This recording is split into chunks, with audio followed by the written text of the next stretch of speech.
belajar, berjuang, bertakwa. Halo rekan dan rekanita IPNU IPPNU, saya Siti Nur Habibah dari Wakil Sekretaris Departemen Organisasi PC IPPNU Kabupaten Nganjuk. Pada kesempatan kali ini, kita akan membahas mengenai TOR. Ada yang tahu apa sih itu TOR? TOR adalah suatu kerangka atau acuan dalam membuat suatu program. Untuk lebih jelasnya, mari kita simak materi berikut ini. Hai rekan-rekan kita. Kalau tadi kita sudah membahas proposal, kali ini kita akan lebih membahas mengenai TOR. Apa sih TOR itu? TOR atau Term of Reference. Apa ya? Ini adalah kerangka atau acuan atau panduan dalam menjalankan sebuah proyek ataupun kegiatan. Jadi, TOR ini ada untuk memandu kita dalam melaksanakan kegiatan. Oke, selanjutnya ini adalah tujuan dan manfaat TOR sendiri. Tujuan dan manfaat TOR yaitu sebagai rencana menjalankan kegiatan. Yang kedua yaitu untuk membantu memperhitungkan audit untuk bagaimana memanajemen kegiatan itu sendiri. Kemudian yang ketiga yaitu sebagai acuan atau panduan menyelenggarakan dalam menjalankan kegiatan. Dan yang keempat yaitu sebagai sumber informasi dan acuan bagi peserta atau khalayak masyarakat. Tujuan dan manfaat TOR banyak sekali kan ya. Sayang sekali nih kalau rekan-rekan kita di pimpinan anak cabang atau pimpinan ranting tidak bisa membuat. Nah, mari kita belajar untuk bagaimana sih untuk membuatnya. Apa saja ya yang perlu dilakukan atau perlu diisikan dalam standar struktur TOR sendiri. Nah, kami di pimpinan PC IPNU IPPNU Kabupaten Nganjuk memiliki standar struktur yang diterapkan di Kabupaten Nganjuk. Yang pertama yaitu latar belakang. Yang kedua yaitu dasar kegiatan. Ketiga yaitu nama dan tema kegiatan. Keempat yaitu tujuan dari kegiatan itu sendiri. Kemudian yang kelima yaitu kegiatan atau jenis kegiatan dan waktu pelaksanaannya. Dan yang keenam yaitu kepesertaan. Selanjutnya ini kita bahas mengenai struktur tambahan yang mungkin dapat dicantumkan dalam TOR. Itu seperti materi, kemudian narasumber, kemudian persyaratan peserta, fasilitas yang didapatkan oleh peserta, peraturan, larangan, dan lain-lain yang berhubungan dengan kegiatan. Namun itu hanya tambahan ya. Kemudian kita bahas yang struktur standar atau struktur wajib yang ada di TOR. Yang pertama, kita sebelum membuat TOR, kita harus tahu dulu tuh apa sih judulnya, harus tahu dulu ya.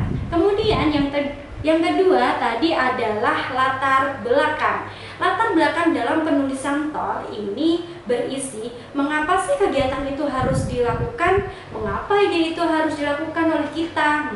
Ini adalah contohnya ya, dimana penulisannya tidak perlu panjang kali lebar, tidak perlu bertele-tele, tapi tetap masuk nih kenapa kegiatan ini harus dilakukan. Kemudian yang ketiga adalah dasar kegiatan. Dasar kegiatan ini sama halnya yang seperti kita tulis tadi di proposal, yaitu dituliskan secara poin-poin saja dan langsung to the point saja.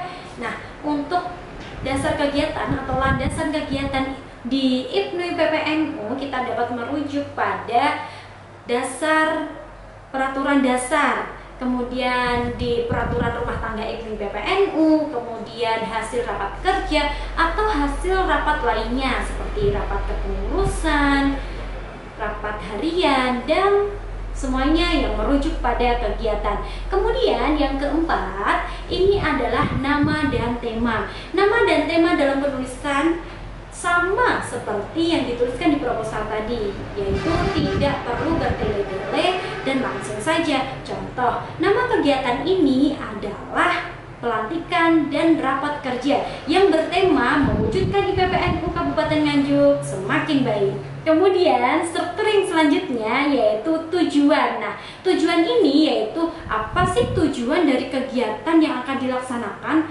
Pasti ini ditulisnya juga tidak perlu bertele-tele dan cukup ditulis dengan poin-poin saja menggunakan kata-kata atau kalimat kerja, yaitu menciptakan, membentuk, mewujudkan. Nah, contoh-contoh: menciptakan kader IPNU IPPNU semakin berkualitas, membentuk kader muda yang loyalitas. Nah, itu contohnya ya. Kemudian adalah jenis kegiatan. Jenis kegiatan adalah hal yang akan dilaksanakan pada kegiatan tersebut. Contoh nih, tadi kita menuliskan adalah kegiatan Latin Latpel, di mana kegiatan yang pertama adalah opening ceremony.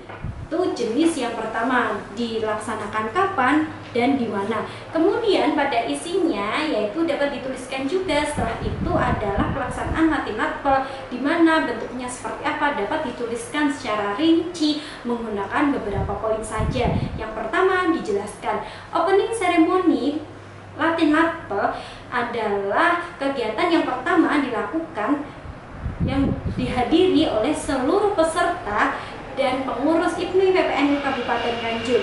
Opening Latin Latpel akan dilaksanakan pada hari Selasa dan seterusnya, kemudian jam seterusnya bertempat di mana. Kemudian setelah itu adalah pelaksanaan Latin Latpelnya. Itu sudah masuk dalam jenis kegiatannya.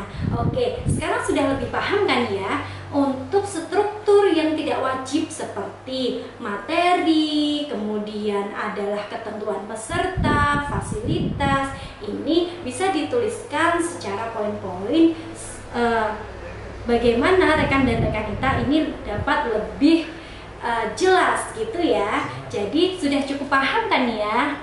Oke, setelah ini jangan lupa berlatih untuk membuat TOR ya. Itu tadi adalah materi mengenai TOR. Semoga bermanfaat. Jangan lupa like, comment, subscribe, and share ya. See you. Salam pelajar. Belajar, berjuang, bertakwa. Wassalamualaikum warahmatullahi wabarakatuh.